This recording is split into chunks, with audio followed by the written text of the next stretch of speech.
Bismillahirrahmanirrahim.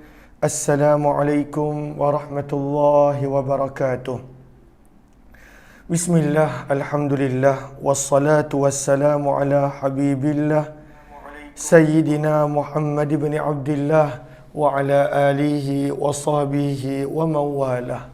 Subhanaka la ilma lana illa ma 'allamtana innaka antal alimul hakim.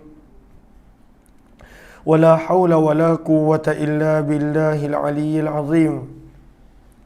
اللهم رب اشرح لنا صدورنا ويسر لنا أمورنا واحلل عقدة من ألسنتنا يفقه أقوالنا. اللهم فقهنا في الدين وعلمنا التأويل. اللهم ألهمنا مراشد أمورنا وأعذنا من شرور أنفسنا برحمتك يا رب العالمين والحمد لله رب العالمين. Alhamdulillah, alhamdulillah. Apa khabar sahabat-sahabat semua? Selamat petang. Salam pertemuan dalam program Mahsyar siri yang ke-26 bersama dengan saya Umar Aziz. Pertemuan di mana kita akan berkongsi, membaca berkenaan tentang keadaan yang bakal berlaku selepas daripada kematian, alam-alam yang bakal ditempuhi selepas daripada kematian. Mudah-mudahan menjadikan setiap daripada kita dapat melakukan persiapan. Ahlan, terima kasih banyak-banyak Farid, terima kasih, jazakumullah khairah. Begitu juga sahabat-sahabat lain yang berada di ruangan TikTok, ahlan, di ruangan FB, ahlan, Ninda Anis, Ummi Zayhadi, Mahiran Muda, Aziza Izza, Zahra Alias, Marwani Ahmad, Kati Khairuddin, Fauzan Muhammad, Rohana Kasim, Jami'ah Abdul Rahman, Halimah Nurdin, kemudian Kamiza Muhammad Amil, Indun Hashim, Yaya Lia, Nazlina Sanin, kemudian ahlan, Syamsia Saleh, Safia Sapian, Hamidah Man, Nur Zalifa Saidin, Habibah Suib, Imah Yasin, Fatimah S, Zuraida Sidi, Anna Sukaimi, Ainun Wari, Nurazia Mukhtar, Abdul Rahman, serta Fatimah Cik Mat, dan juga ahlan kepada semua sahabat-sahabat lain yang berada di ruang komen. Terima kasih ahlan Nani dan juga ahlan Azril Hakimi serta semua sahabat-sahabat yang lain. Apa kata kita mulakan pertemuan kita dengan kita perbetulkan dahulu niat.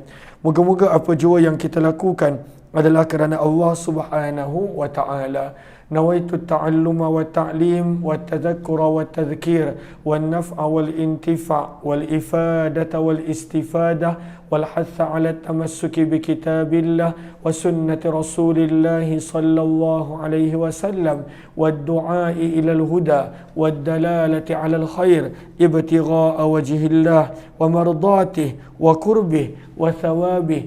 Amin ya rabbal alamin. Mohon jasa baik sahabat-sahabat untuk bantu share, bantu untuk kongsi, bantu untuk sebar luas tak rakan-rakan yang lain. Mudah-mudahan lebih ramai yang beroleh manfaat. Kita dah tiba pada tajuk berkenaan tentang mahsyar. Buku yang mempunyai 2 jilid, buku tentang mahsyar. Yang mana buku tentang mahsyar ini menceritakan tentang perjalanan kehidupan manusia. Bermula daripada seawal alam roh sehinggalah nanti kita akan bersama ke tempat yang Allah tentukan. Mudah-mudahan harapnya adalah syurga dan dijauhkan daripada api neraka. Amin ya rabbal alamin. Dan hari ini kita dah tiba pada muka surat yang ke-94. Muka surat yang ke-94 menceritakan tentang terminal yang pertama, alam barzah. Alam yang bakal kita tempuhi selepas daripada alam dunia. Bila kita terpisah roh daripada tubuh badan, maka kita akan dibawa ke alam yang berikut, iaitu alam barzakh. Maka penulis berkongsikan tentang sebuah kisah berkenaan tentang menantu Nabi Uthman bin Affan radhiyallahu anhu. Uthman bin Affan banyak kelebihan beliau.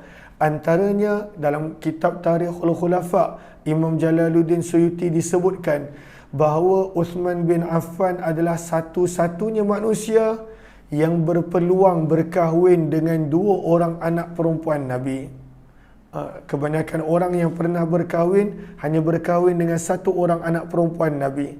Tetapi Uthman bin Affan dapat berkahwin dengan 2 orang anak perempuan Nabi SAW. Bermula daripada Ruqayyah. Bila Ruqayyah meninggal dunia sewaktu Nabi SAW berada di Badar, maka selepas daripada itu Nabi SAW kahwinkan dengan Ummu Kulthum radhiyallahu taala anha.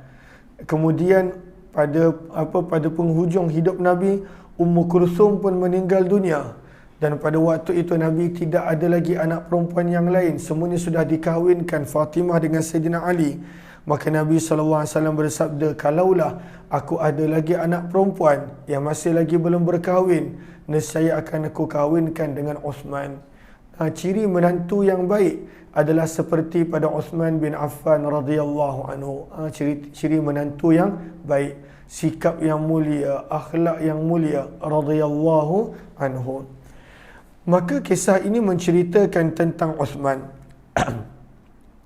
Maka kata penulis muka surat yang ke-94, apabila Sayyidina Uthman bin Affan berdiri di perkuburan, beliau akan menangis sehingga basah janggutnya. Punya banyak dia akan menangis sampai janggut dia menjadi basah. Uthman bin Affan radhiyallahu anhu. Maka ada yang pernah bertanya kepada beliau, khalifah yang ketiga, orang yang berjasa pada waktu itu mengumpulkan Al-Quran pada satu cara pembacaan. Maka kata Uthman bin Affan radhiyallahu anhu ditanya, Atiyah, bagi tak apa biar dia. Maka Uthman bin Affan pernah ditanya, wahai khalifah, kenapa ketika disebut tentang syurga, kamu tidak kelihatan menangis kerinduan? Begitu juga ketika disebut tentang neraka, tidak pula kamu menangis kerana ketakutan. Bila syurga dan neraka tak nangis pula Uthman bin Affan bila diceritakan tentang syurga dan neraka. Tapi bila berada di tanah perkuburan, dia akan menangis. Ini adalah sikap Uthman bin Affan radhiyallahu anhu. Maka kata Uthman bin Affan maka beliau menjawab, sesungguhnya Rasulullah sallallahu alaihi wasallam telah bersabda, sesungguhnya kubur itu adalah fasa pertama dari fasa-fasa akhirat. Sebab itu penulis meletakkan tajuk terminal pertama. Tempat yang pertama yang kita menuju ke alam yang baru, alam yang sebenar. Kembalinya kita kepada Allah, menujunya kita kepada Allah. Terminal yang pertama, fasa yang pertama yang kita mesti lalui sebenarnya adalah alam barzah, alam perkuburan. Sebab itu Uthman bin Affan menerangkan pada waktu itu, kata Uthman bin Affan, sesungguhnya kubur adalah fasa yang pertama dari fasa-fasa akhirat. Maka kata beliau lagi, menukilkan sabdaan Nabi SAW. Sabda Nabi, sekiranya seseorang itu selamat daripada keburukan di kubur, maka keadaan selepasnya akan menjadi lebih mudah. Kalaulah seseorang itu dalam kubur dia selamat, tak kena seksa, pada waktu itu tidak diazab, sabda Nabi, insya-Allah terminal fasa-fasa yang datang selepas alam kubur seperti alam mahsyar dan lain-lain akan menjadi mudah. Sebaliknya sabda Nabi sallallahu alaihi wasallam yang mulia, sekiranya orang tersebut tidak selamat di kubur, maka keadaan selepas daripada alam kubur akan menjadi lebih dahsyat. Sallallahu alaihi wasallam, hadis riwayat Tirmizi.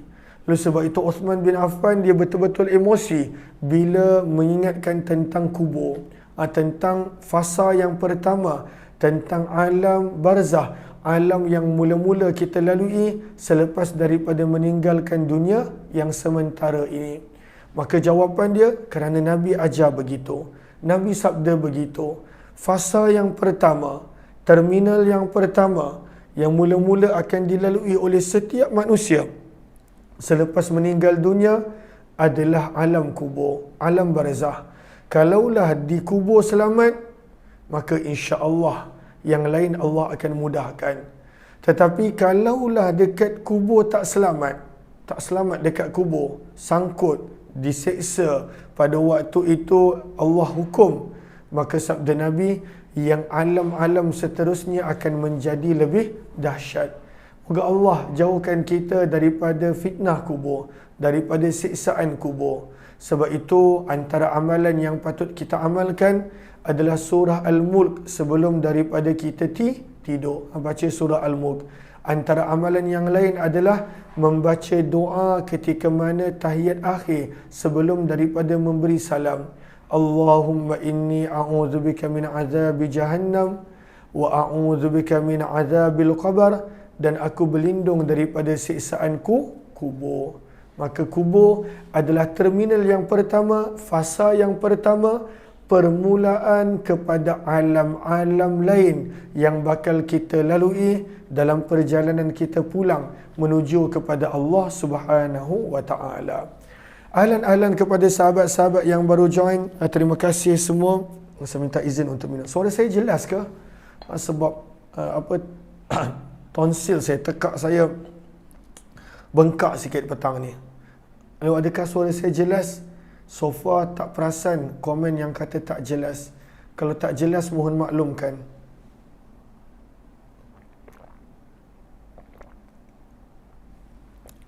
Okey.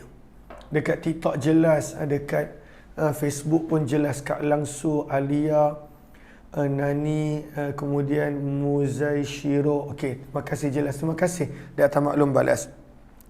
Okey, maka itu penyebab kenapa penulis meletakkan tajuk terminal yang pertama berdasarkan hadis riwayat Tirmizi yang Uthman bin Affan kongsikan tadi radhiyallahu anhu. Nabi gelar ianya adalah fasa yang pertama sebelum kita melanjutkan perjalanan dalam fasa-fasa yang lain daripada alam mahsyar dan sebagainya.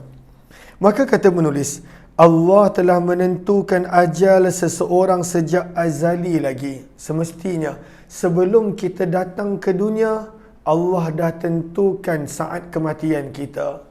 Lalu sebab itu hakikatnya kita datang ke dunia untuk persediaan untuk mati. Cumanya sebab kita tak tahu bila kita mati, maka sebab itu kita tenang. Kita tak tahu bila kita mati, maka sebab itu kita rasa banyak masa lagi. Kita tak tahu. Tapi sebenarnya apabila manusia datang ke dunia, ketika mana rohnya, dalam hadis kita dah belajar, ketika mana rohnya dimasukkan ke dalam tubuh badan di alam rahim, alam kandungan, Allah dah tentukan bila pada waktu itu saat kematian dia. Namun manusia tak tahu, disembunyikan daripada pengetahuan manusia. Kata penulis, apabila sampai ajalnya, ia tidak akan dipercepatkan atau dilewatkan walaupun sesaat. Dan ini kita boleh belajar dan kita boleh lihat pada banyak tempat dalam Al-Quran, antaranya pada surah Yunus, firman Allah, فَإِذَا جَاءَ أَجَلُهُمْ, maka apabila telah datang ajal mereka, لَا يَسْتَأْخِرُونَ سَاعَةً, tidak akan terlewat walaupun sesaat, wala yastaqdimun, dan tidak akan dipercepatkan walaupun sesaat. Dia akan datang kematian tepat pada waktu dia. Takkan terlambat dan takkan tercepat. Allah dah tentukan kematian, di mana kita mati hanya Allah yang tahu. Sebab itu di penghujung surah Luqman Allah sebutkan, innallaha indahu ilmus sa'ah, hanya Allah yang tahu bilanya kiamat. Dan kemudian antara perkara yang lain, wama tadri nafsum madza taksibu ghada wama tadri nafsum bi ayyi ardin tamut, dekat mana manusia itu mati hanya Allah yang pada waktu itu tahu. Lalu sebab itu persiapan kita adalah sentiasa perlu bersedia untuk datangnya saat kematian. Seterusnya kata penulis, malaikat Israel, iaitu malaikat pencabut nyawa, yang Allah telah tugaskan akan mencabut nyawa tidak kiralah di mana pun tempatnya. Di mana pun. Sebab itu di dalam suratul Nisa, ayat yang kita biasa dengar, ainama takunu yudrikumul maut. kat mana pun kamu berada, kematian pasti akan datang mendapatkan kamu. Maka malaikat maut tidak ada apa-apa yang tersembunyi daripadanya.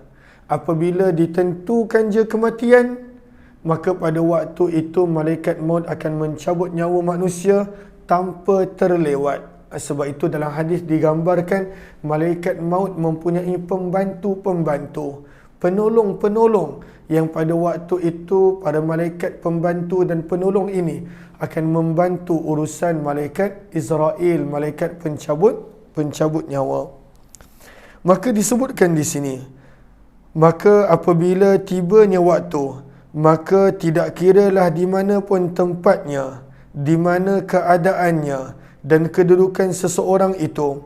Apabila nyawa telah sampai di kerongkong, segala pintu taubat telah ditutup dan penyesalan tidak berguna lagi. Sebab itu Nabi SAW bersabda, "Innallaha yaqbalu taubatal abdi." Sesungguhnya Allah sentiasa menerima taubat para hamba. Allah sentiasa terima. Selagi mana? Malam yugharghir, selagi mana nyawa tidak berada di kerongkong, selagi mana tidak berada dalam keadaan sakarat, selagi mana tidak berada dalam situasi ghargharah. Kenapa dipanggil ghargharah? Sebab ketika mana nyawa dah sampai di kerongkong, maka itulah bunyi yang kita dengar. Bunyi yang kita dengar. Maka selagi mana nyawa tidak sampai ke kerongkong, maka Allah terima taubat.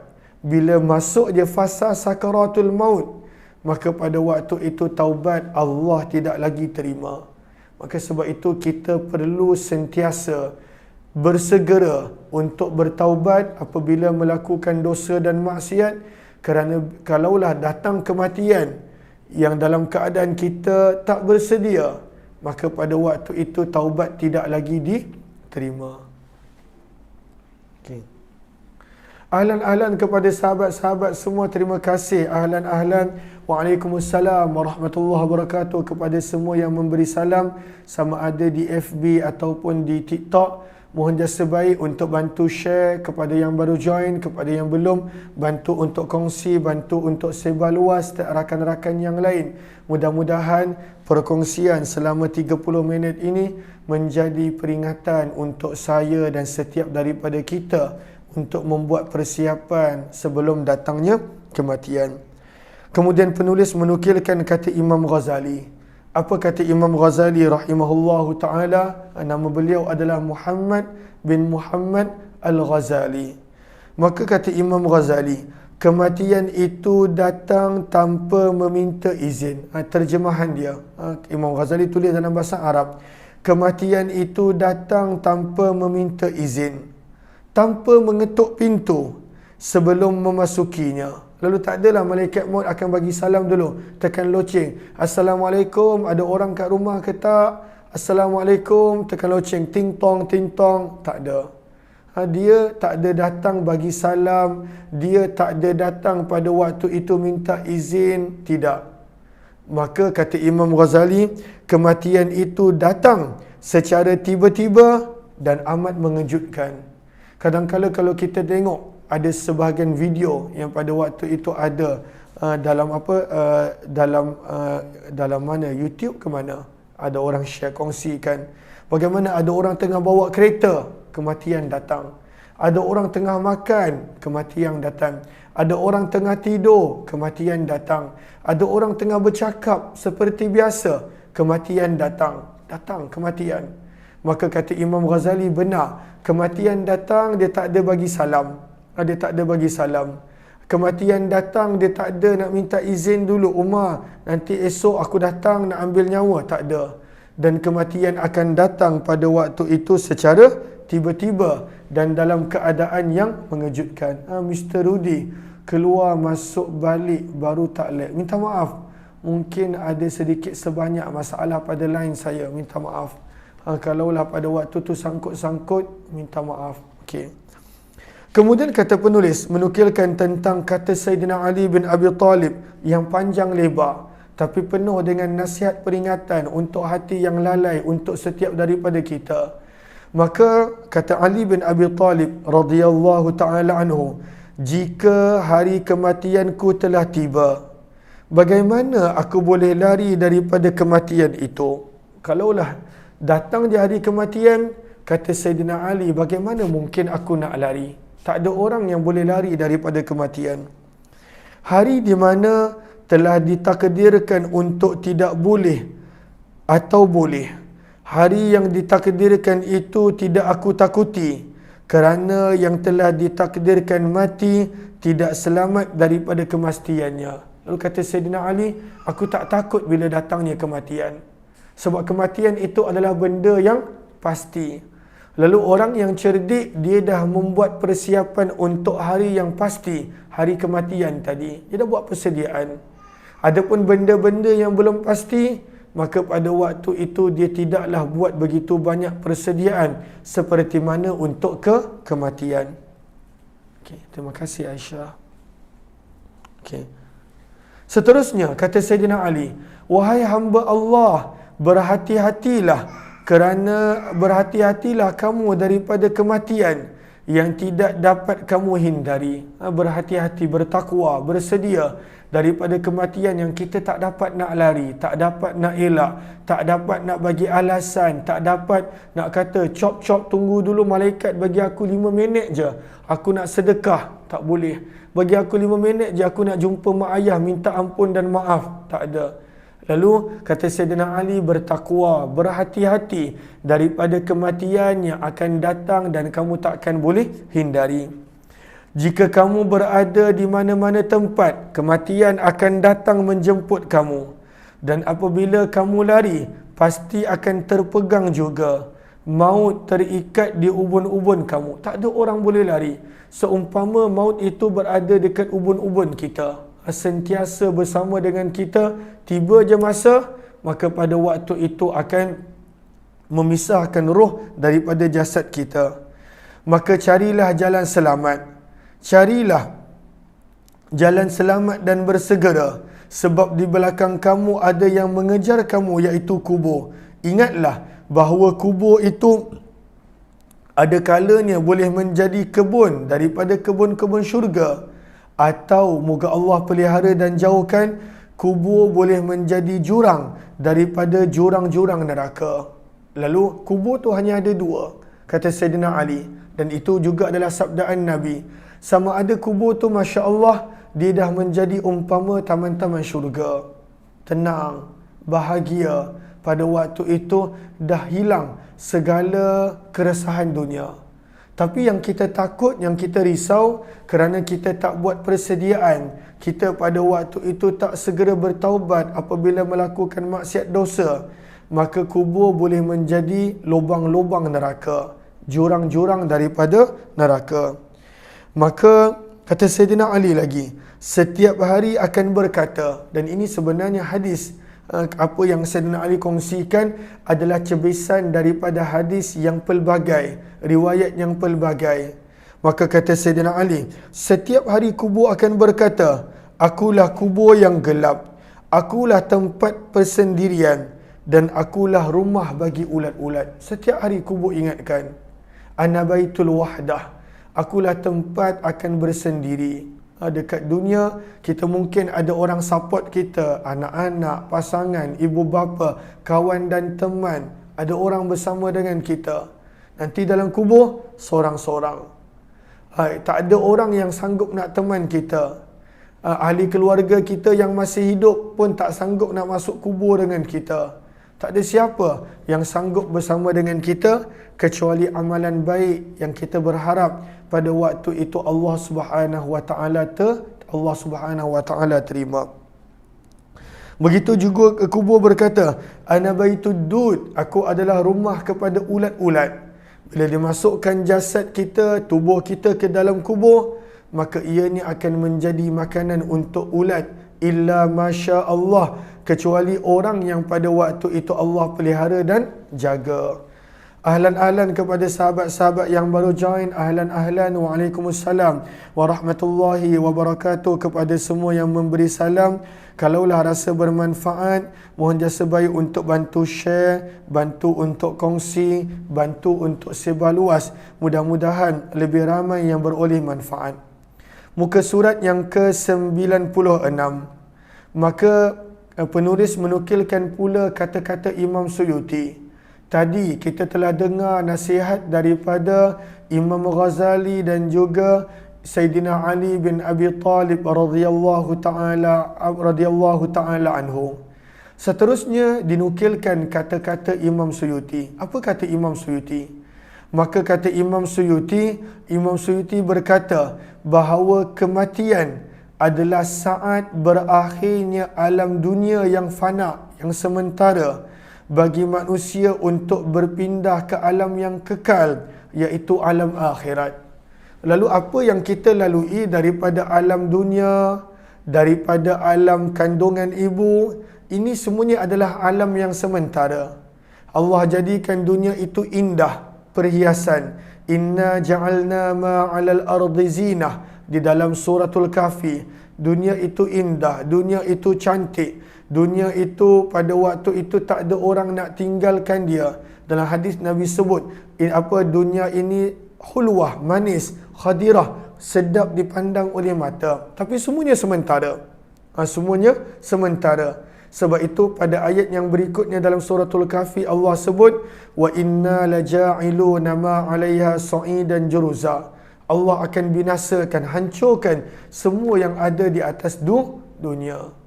Lalu alam yang sebenarnya, alam yang realitinya adalah alam yang datang selepas alam dunia. Bermula daripada alam kubur, itu adalah alam yang realiti, alam yang sebenar. Sebab itu kata penulis buku, bila seseorang itu datang kepadanya kematian, maka berakhirlah alam dunia yang sementara.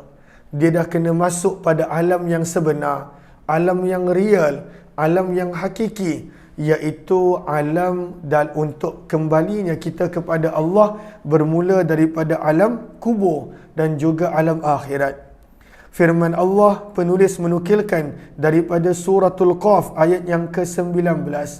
Terima kasih banyak-banyak Ana, terima kasih, jazakillah khairah. Moga Allah limpahkan dengan keberkatan pada usia, pada rezeki. Terima kasih juga kepada semua yang memberikan gift. Terima kasih banyak-banyak.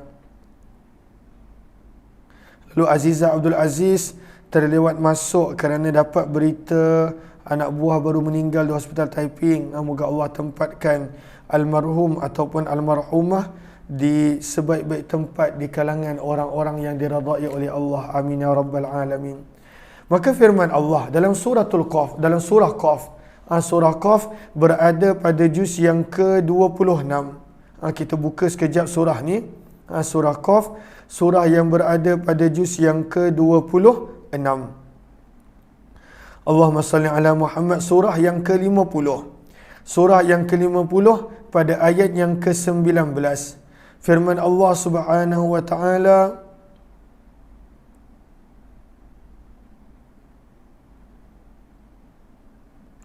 wa nufikha fis sur.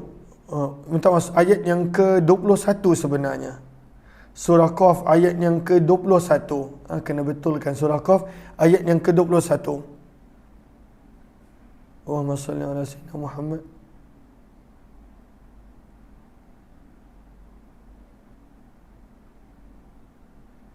Zalika yaumul wa'id.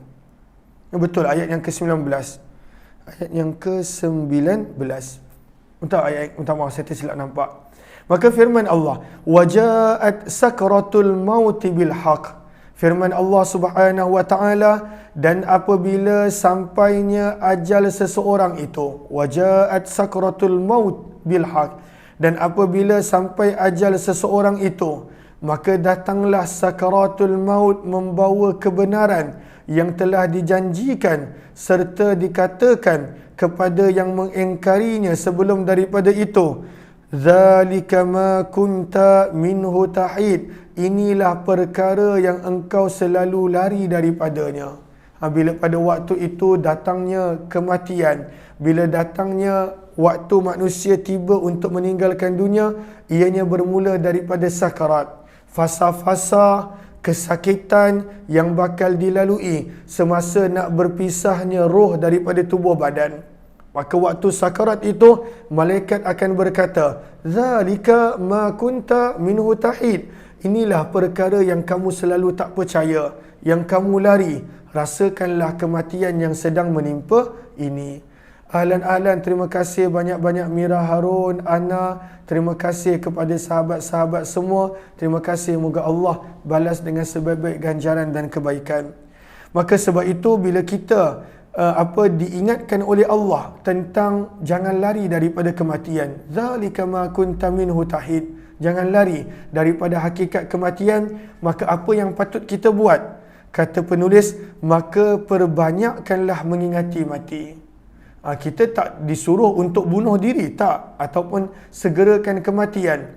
Tetapi yang kita boleh buat adalah ingatkan mati. Banyak mengingati mati. Sebab orang yang banyak mengingati mati, hakikatnya pada waktu itu dia sedang membuat persiapan untuk diri. Dan ini bertepatan dengan hadis Nabi SAW, hadis riwayat Dailami yang penulis kongsikan di sini. Sabda Nabi SAW, perbanyakkanlah mengingati kematian. Kenapa? Seorang hamba yang banyak mengingati kematian, maka Allah akan menghidupkan hatinya dan akan menghilangkan baginya rasa sakit kematian itu. Hatinya hidup pada waktu itu apabila seseorang itu ingat kepada kematian. Dan ianya adalah sebaik-baik peringatan. Ianya adalah apa yang Nabi SAW suruh untuk memperbanyakkan. Sabda Nabi dalam hadis yang lain, "Akthiru," perbanyakkanlah mengingati perkara yang boleh menghilangkan rasa kelazatan. Itulah mengingati akan kematian. Ingat mati. Sebab sebenarnya kita pun tak lama nak meninggalkan dunia yang sementara ini. Kemudian perenggan yang terakhir, kita akan sambung esok insya-Allah. Terima kasih kepada semua sahabat-sahabat yang meluangkan masa bersama, yang bantu untuk share dan kongsi. Moga Allah balas dengan sebaik-baik kebaikan dan ganjaran. Terima kasih juga kepada yang bagi gift tanpa henti. Mudah-mudahan Allah limpahkan dengan keberkatan rezeki, limpahkan dengan kebaikan. Terima kasih Ana, Mira Harun, dan juga terima kasih sahabat-sahabat semua. Mudah-mudahan insya-Allah Allah kurniakan kepada setiap daripada kita husnul khatimah, pengakhiran yang baik, dan Allah kabulkan setiap doa-doa kita, dan Allah tempatkan kita nanti bila tiba masanya bersama dengan orang-orang yang Allah ridai. Amin amin ya rabbal alamin. Terima kasih semua. Jika ada yang ingin untuk membuat pembelian buku mahsyar, boleh tekan link yang berada di ruangan komen insya-Allah. Terima kasih semua. Kita jumpa lagi pada pertemuan yang lain. InsyaAllah malam ni ada kuliah maghrib. Kalau ada live, saya akan kongsikan. Kalau tidak, kita jumpa esok jam 8.30 pagi dalam Hayati Quran insyaAllah. Wabillahi taufiq wal hidayah. Assalamualaikum warahmatullahi wabarakatuh. Terima kasih banyak-banyak Ana. Terima kasih banyak-banyak semua insyaAllah. Jumpa lagi.